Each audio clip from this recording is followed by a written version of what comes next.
At 6:47 a.m., the fog inside the Hürtgen Forest holds its ground. It clings to the fir trunks in slow drift, a pale layer suspended above the needles and wet soil. Visibility stays at 30 meters. Beyond that, everything dissolves into a gray field, where trees lose their edges. Private, first class. Eugene Vance lies under that gray, motionless, pressed into a depression he carved across 3 nights, using bare hands when the shovel rang too sharply against stone. Moss collected from fallen logs covers the rim. Ferns from the creek bed hide his shoulders.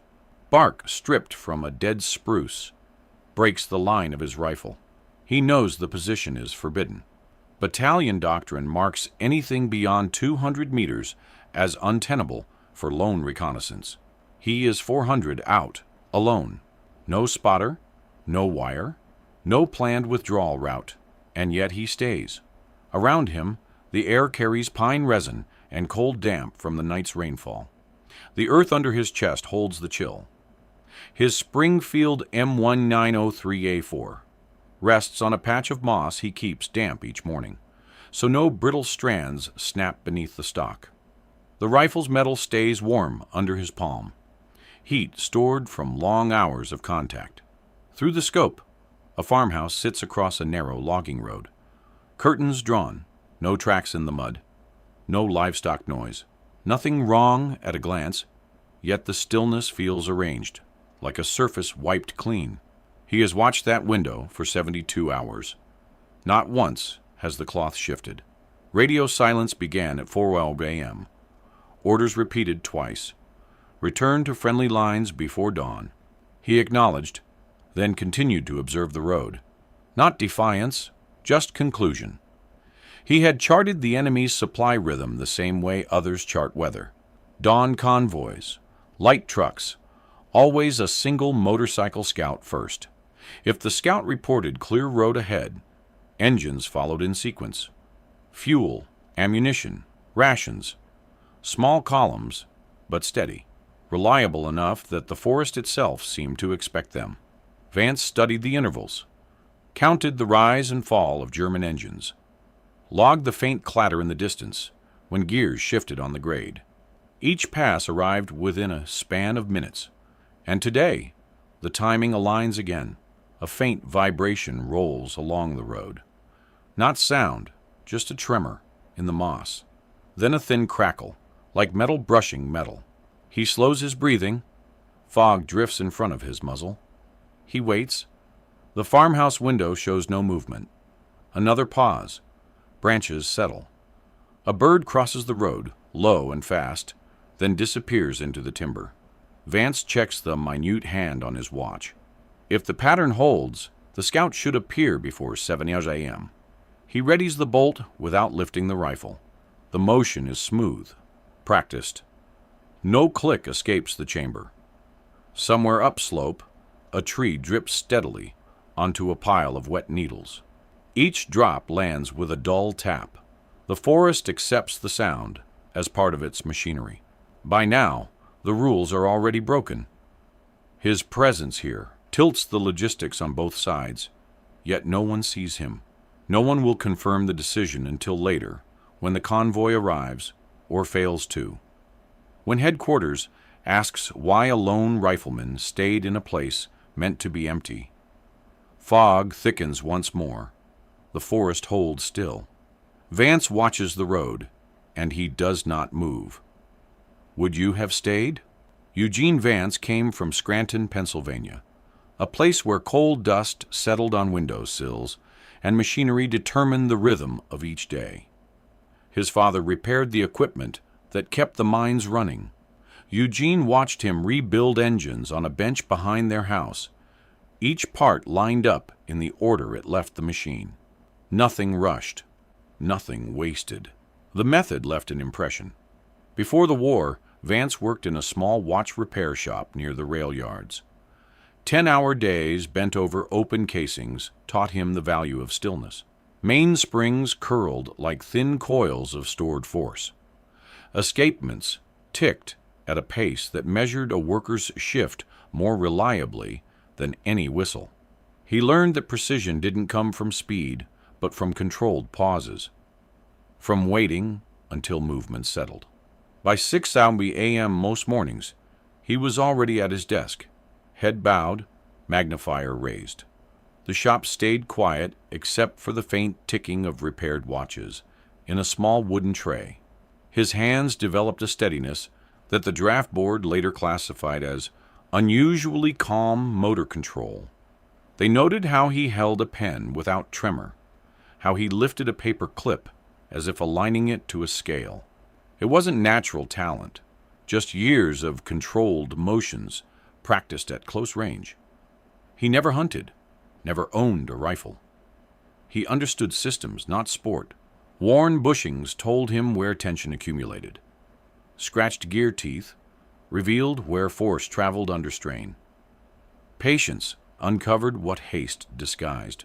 When the Army called him for evaluation, he entered without assumptions about combat. He simply watched the process the way he once watched customers wait while he sized their watches. At Fort Benning, instructors saw the stillness immediately. Vance stood on the rifle range without flinching. The recoil didn't startle him.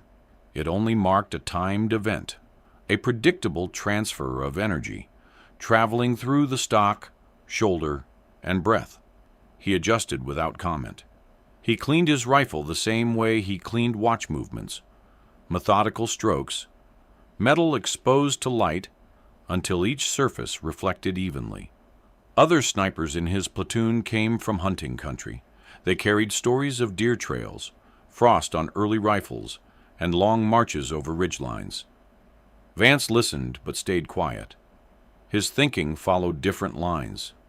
Not predator and prey, not chase and strike. Instead, he mapped observation windows, time delays, probability paths.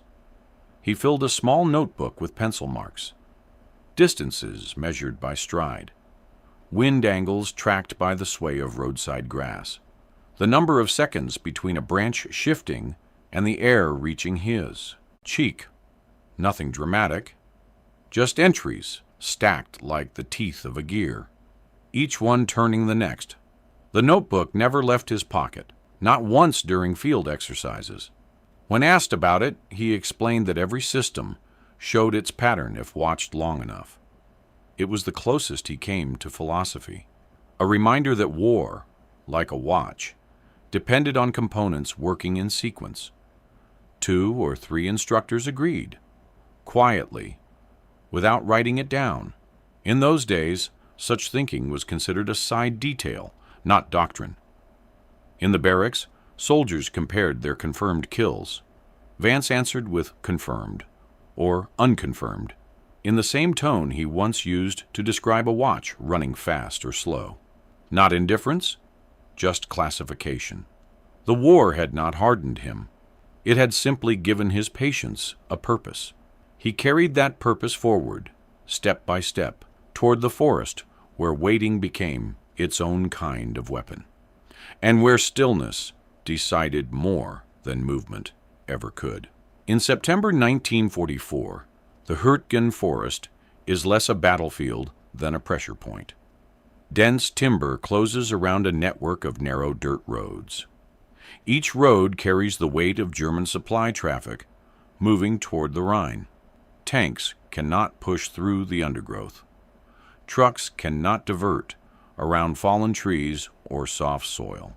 The forest turns movement into a fixed pattern. American intelligence marks 3 main corridors.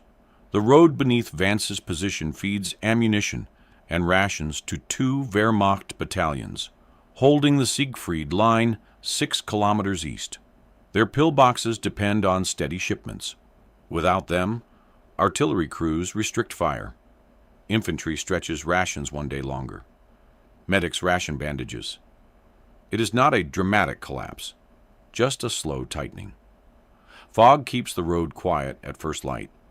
It pools in low sections where ruts hold last night's rain. Tire tracks from earlier convoys form a set of grooves, packed hard by weeks of repeated use. Nothing about the road looks significant, Yet everything passing over it supports the German defense grid. One stalled truck forces another to wait. One missing shipment alters a company's schedule by half a day.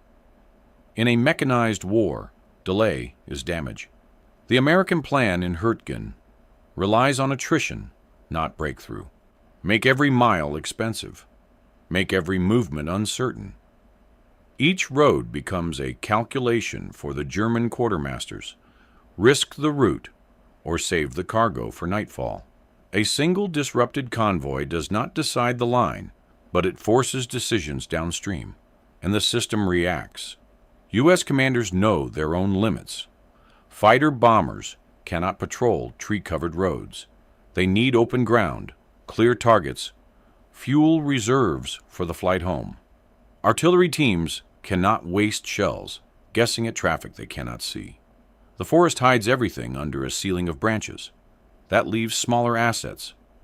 Snipers, scouts, observation teams, positioned where visibility narrows but still exists.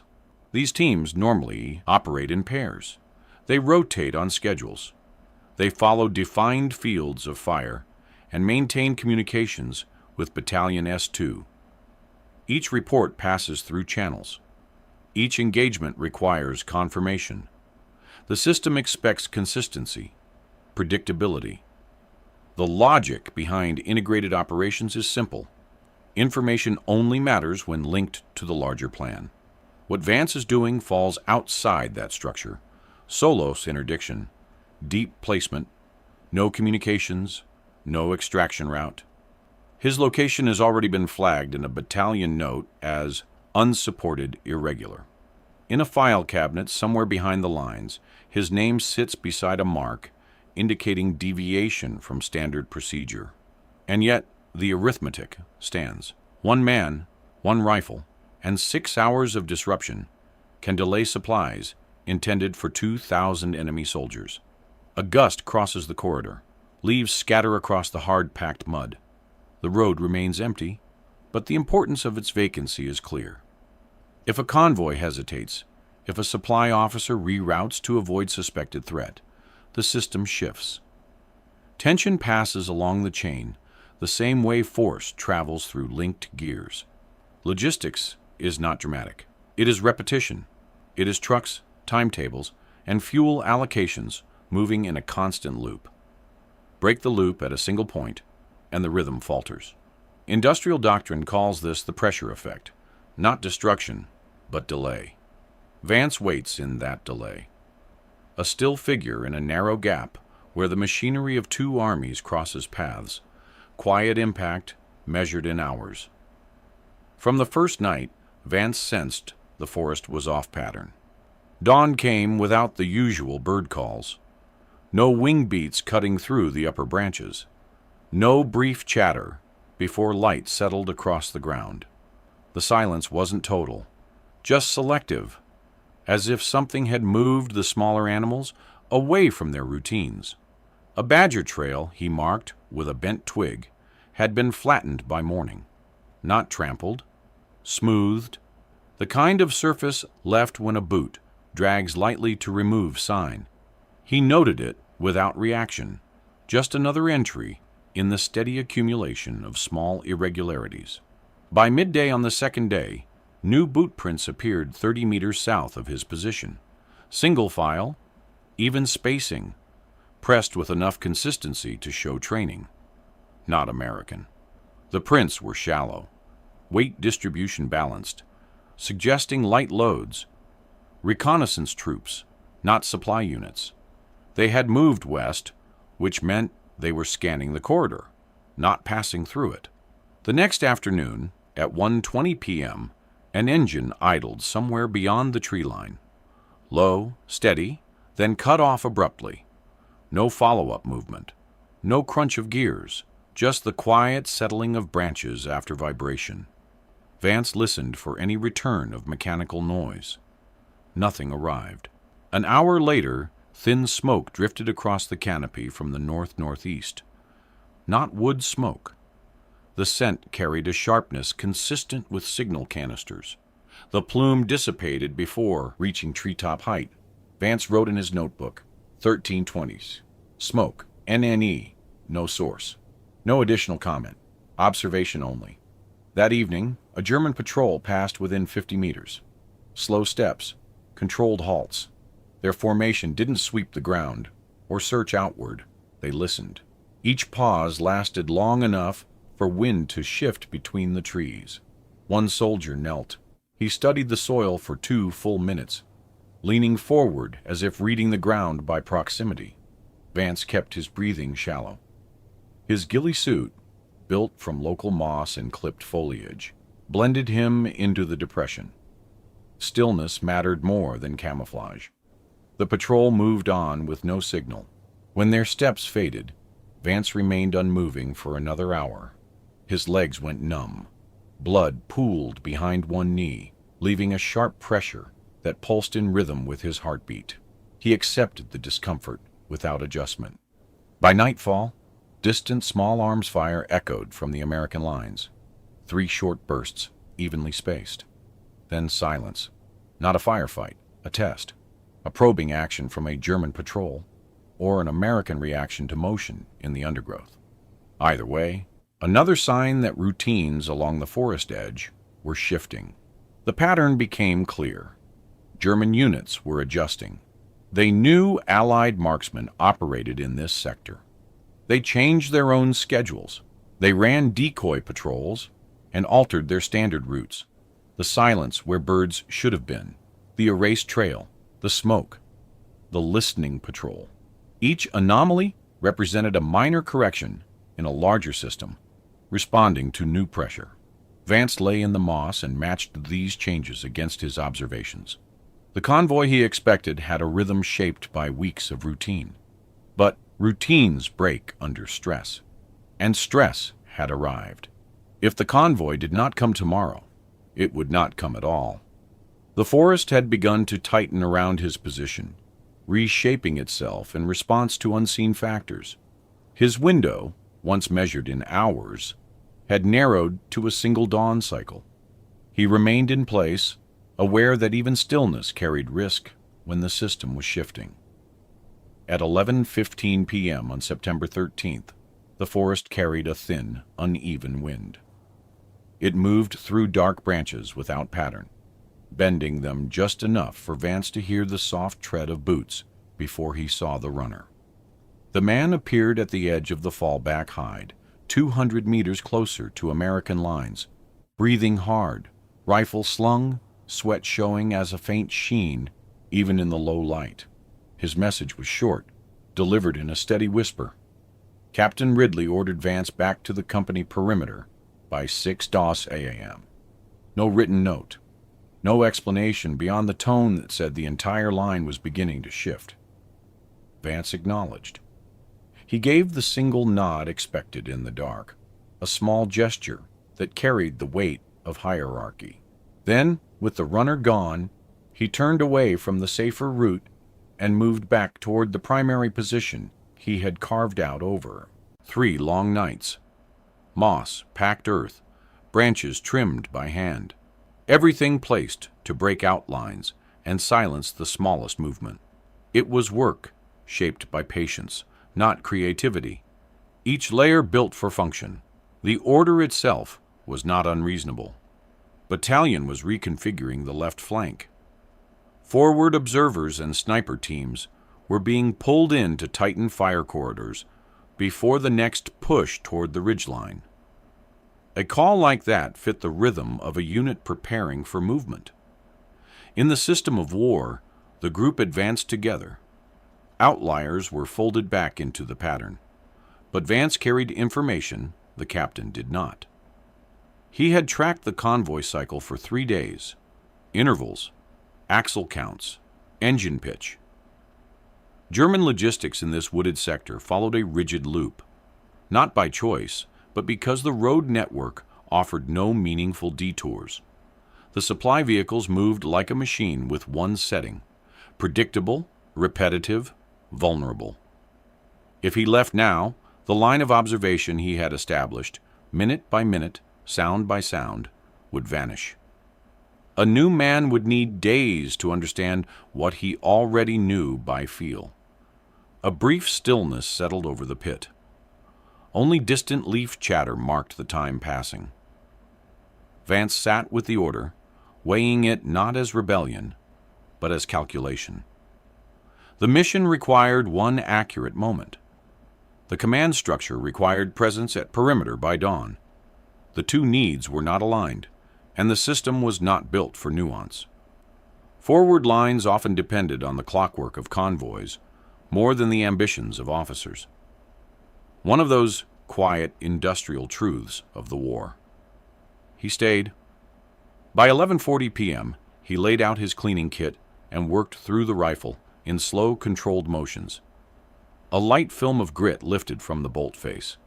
The barrel was dry, smooth, ready for a cold morning shot. He checked his ammunition. 20 rounds on hand. Enough for a precise engagement, not a skirmish. Each cartridge reflected a thin line of moonlight, a reminder of the scarcity that shaped frontline decisions. A faint shift in the air followed. The scent of damp soil thickened. Fog would roll in by first light.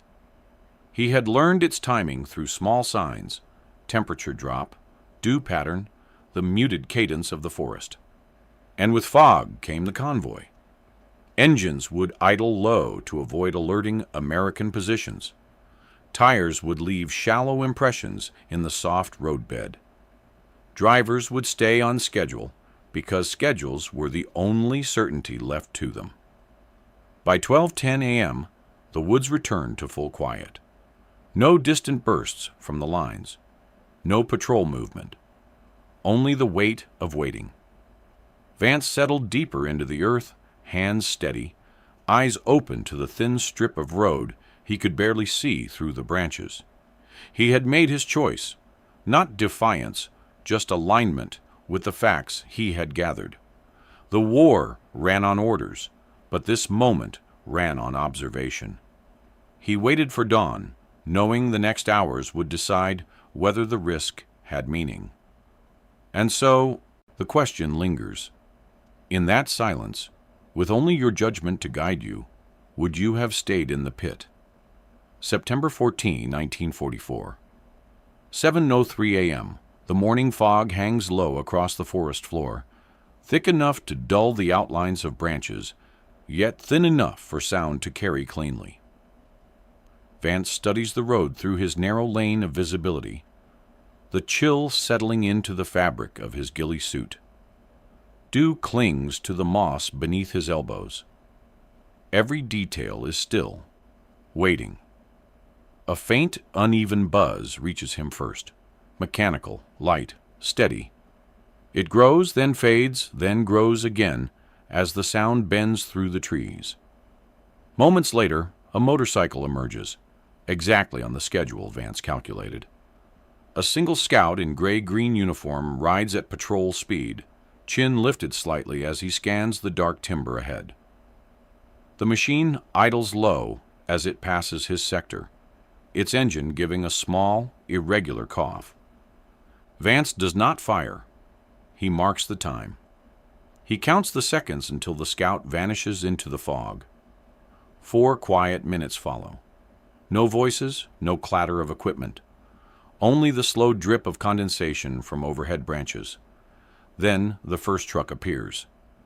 Canvas-covered, front grille wet with mist, tires cutting shallow lines in the damp roadbed. The driver leans forward, both hands on the wheel. The engine runs in a controlled rhythm, neither rushed nor hesitant. Behind it comes a second truck, then a third, then a fourth, all spaced at consistent intervals, 50 meters, give or take, a single stride. Through small tears in the canvas, the shapes inside become visible. Wooden crates, metal ammunition tins, fuel cans strapped upright. The basic components of war. Each vehicle adds weight to the larger system, the logistics chain that keeps divisions alive. There is no infantry escort. That tells Vance everything. Confidence, routine, expectation of safety. His breathing slows until it matches the settled cadence of the road. At 7:09 a.m., his first shot breaks the stillness. The round strikes the lead truck's front tire. A flat crack of impact. Rubber collapses. The vehicle jolts, skids a short distance, and stops at an angle across the road. Before the driver can register the failure, Vance sends a second round through the windshield. Glass fragments drift outward. The man slumps against the door. The convoy shudders to a halt. Rear trucks stop abruptly, engines rumbling in place. Soldiers jump down, boots hitting the ground with heavy, uncertain landings. They call to each other, searching for direction, but no clear origin of the threat presents itself. Vance fires again, one shot every 12 seconds, each measured with the same precision he once used adjusting the fine springs inside a watch case. No haste, no shift in rhythm. He aims for center mass, nothing theatrical, just certainty. The moss beneath his rifle absorbs the recoil. Damp roots and soft earth hold him steady. The vegetation around his pit disperses the muzzle blast, bending the sound outward so the Germans aim 200 meters north, assuming the fire comes from higher terrain. Their return shots tear bark from trees and scatter needles across the forest floor, but none land close. 7th shot, 9th, 12th. By 7:22 a.m., the firing stops. Not because his ammunition is spent, but because no targets remain moving. The final echoes settle into the fog. A light hiss rises from the lead truck's ruptured radiator, sending thin steam into the cold air, mixing with the morning mist until it becomes indistinguishable. Vance waits. 30 minutes, no reinforcements, no distant engines. The road stays empty. When he finally shifts his weight, the forest accepts the motion, like it had expected it. He withdraws west, low and quiet, leaving the convoy behind as a silent mark of halted machinery. The war will record the wrecks, not the man who made the calculation. At 8:40 a.m., the fog along the forest road has thinned into loose strands. A German recovery team approaches the stalled convoy from the east, engines running at a restrained pace. They slow as the wreckage comes into view. 4 trucks angled across the road, steam still lifting from the lead vehicle's ruptured radiator. 21 bodies lie where they fell. No drag marks, no footprints that suggest direction. Only the still air and the smell of burnt rubber. The team spreads out. They search for shell fragments, grenade pins, cartridge casings. They find none. The report they draft lists multiple firing positions and likely squad-sized ambush. Numbers fill gaps that observation cannot. In the machinery of war, uncertainty is replaced with estimation. By 12 Sal p.m., German command in the sector issues new protocols. All convoys will now require infantry escort. That means fewer crates loaded per truck, fewer fuel cans strapped to the rear, cargo capacity reduced by 30%, delivery windows pushed back by 6 to 8 hours. A small change, one convoy, one road, but the system absorbs it like grit in a gear. Friction spreads. Elsewhere, an American forward observer sits beside a wet stump, headphones pressed against his ears. At 2:15 p.m., he intercepts a short German transmission. Route Berke, closed pending security assessment, rerouting through Oberau. He writes it into his log with the same block letters he uses for every entry. The reroute adds 14 kilometers to the supply run, pushing deliveries past nightfall. It forces trucks onto narrower roads already registered as high risk by American artillery. But the observer doesn't know why the Germans changed course. He doesn't connect it to a sniper he's never heard of. The day moves on with quiet inevitability. At 4:50 p.m., 6 kilometers east, a Wehrmacht artillery battery sends out a routine status message. Ammunition shortages. Their resupply convoy, the same one rerouted through Oberau, experienced engine trouble on the climb, lost time, and is now 12 hours behind schedule. The battery reduces its fire missions. Shells must be conserved until morning. American infantry advancing toward their position later note the lighter than expected resistance. A squad crosses a clearing where artillery would normally bracket the approach. 3 men who would have fallen to shrapnel instead move forward unscathed. They don't pause to consider why the fire didn't come. They chalk it up to timing, luck, or weather. The battlefield rarely announces the reason behind its missing hazards. By 6:30 p.m., Vance reaches the American perimeter. Mud on his uniform, moss clinging to his sleeves. He walks with the stiffness of someone who has been lying still for too many hours. A lieutenant meets him at the line and asks where he has been.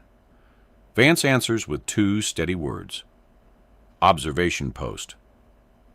The lieutenant studies him for a moment, then nods and waves him through. No reprimand, no interest. Just another man returning from the tree line. That night, radio intelligence circulates through command tents. German logistics in the Hürtgen sector are experiencing systemic coordination failures. Routes delayed. Deliveries inconsistent. No one mentions a lone rifleman in a forest pit. The destroyed convoy becomes another line in a report, absorbed into the larger flow of attrition. The war moves on. The system resets its rhythm, and Vance remains a name without a footnote. By late afternoon on September 16th, the air around the forward command post hangs with the mix of damp soil and slow-burning cigarettes. A canvas flap moves in the breeze, letting in a thin line of light across a dugout reinforced with timber and corrugated steel. The hum of generators carries through the earth overhead, steady and low, like the pulse of a machine that cannot stop. Vance steps inside when called. Boots leave faint prints in the packed mud. Captain Ridley stands beside a folding table, arms folded, eyes fixed on a sector map, weighted by grease-penciled notes and a tin mug half filled with cold coffee. He doesn't invite Vance to sit. He doesn't sit himself. "You were ordered back," Ridley says. His voice is flat, the kind that leaves no room for misunderstanding. Vance answers with a single nod. "Yes, sir." Ridley waits. Silence fills the dugout, broken only by the soft ticking of a field clock and the distant rumble of trucks shifting somewhere along the American line. Vance offers nothing. No defense, no details. Ridley leans over the table and taps a marked route, his finger landing on a thin line labeled Burke. Radio intercepts say Route Burke is closed. 21 German KIA, 4 trucks destroyed. Supply movement disrupted across the sector. He looks up. "That your work?" Vance hesitates, just long enough for the question to settle. "Yes, sir." Ridley exhales through his nose, slow and measured. He picks up a pencil and taps it against the map, a rhythm without impatience, more like the quiet tolling of an internal ledger. The air feels heavier for a moment. Pause. "I should court-martial you," Ridley says. "You ignored a direct order, ran an operation alone. No spotter, no comms, no extraction plan. If you'd been captured, you'd have opened this whole sector to counterintelligence." Vance remains still. The mud drying on his sleeves cracks slightly as he shifts his weight. Outside, footsteps sweep past the entryway, soldiers moving with the blunt focus of men who have too much to do and too little time. Ridley continues, but the tone lowers, losing its edge. But you also shut down a supply corridor. We've been trying to interdict for 2 weeks. Battalions pleased. Divisions pleased. He taps the pencil again. They're calling it a textbook disruption. The pencil stops. Except it wasn't textbook. It was unauthorized, reckless, and unrepeatable. A faint vibration runs through the table as a truck starts somewhere behind the ridge. Fuel lines, axles, and timetables, the machinery of the front adjusting without pause. Ridley's eyes track Vance again. "Understood, sir," Vance says. Ridley nods once. "You're not getting a medal. You're getting a reprimand in your file and a warning. Follow orders, or you're done." Vance salutes. The gesture is clean, unembellished. He turns to leave. The flap rustles again. "For what it's worth. Good work," Ridley says. Vance doesn't respond. He steps back into the open air, where engines drone, shovels bite into earth, and supply teams move crates, with the practiced rhythm of a system that never stops for individual stories. No ceremony waits for him, no entry in the official summaries. Just the quiet understanding that a moss-lined pit, a handful of choices, and 20 rounds of ammunition bent the day's ledger of losses and delays. By nightfall, his footprint vanishes into the churned mud outside the dugout, absorbed, like everything else, into the machinery that decides the pace of war. The record holds only the numbers. The man is left behind. Would you have stepped forward when ordered to step back? Eugene Vance survived the Hürtgen Forest and the long winter that followed. When the war ended, he stepped off a troop train in Pennsylvania and walked back into the steady rhythm of Scranton. The streets were familiar. Coal dust on windowsills, factory whistles cutting the morning air, storefront glass fogged from the heat inside. He unlocked the watch repair shop, where he had apprenticed before enlistment. The tools were where he had left them. Brass gears, tiny screws sorted in trays, a bench lamp that gave off a thin hum when switched on. He worked there for decades. Customers remembered his quiet manner and the way he listened before touching a timepiece. They never heard stories from Europe. They never learned about the forest or the pit or the hours he spent in the mud, marking the movements of a convoy. He treated the war the same way he treated a damaged watch, a system with moving parts, each one acting on another, best understood through stillness. His service record remained plain. Marksman. Adequate proficiency. No references to the German supply column that stopped on a fog-bound road. No notation of the 21 bodies recovered by the enemy. No acknowledgement of the moment when a single rifle and a narrow field of fire altered the timetable of an entire sector. The war produced thousands of such omissions. The system recorded only what its forms allowed. Across the Atlantic, the forest reclaimed the ground he had used. Rain filled the depressions left by shell bursts. Moss grew over splintered logs. By the following spring, the shallow pit he had shaped blended into the slope, its outlines softened by leaves and runoff. It was never surveyed, never catalogued. It existed for 72 hours, then dissolved back into the soil. But the effects radiated long after the terrain healed. A delayed convoy reduced the ammunition count of an artillery battery. A battery short on shells produced fewer fire missions. Reduced fire meant lighter resistance along a narrow axis of advance. 3 American soldiers, advancing under the cover of those missing volleys, survived the day. Their files list them as present for duty. Nothing more. The chain is simple when traced backward, though almost no one ever does. Logistics define the battlefield. The clockwork of convoys determines who eats, who shoots, who moves, and who stalls. In industrial war, most outcomes begin far from the men who feel them. A single pause in one sector becomes a shortage in another. A shortage becomes a gap. A gap becomes a foothold. The mechanism turns again and again, each small disruption adding weight to the cumulative ledger. Vance understood that logic. He had seen it in watches, one bent tooth, one fraction of damage, and the entire device drifted off its intended rhythm. 2 minutes lost each day. 10 by the end of the week. A failure too small to notice until it was too late. The soldiers who survived because of him never knew. The officers who wrote reports on systemic disruption never associated their data with one man who had walked alone into the fog.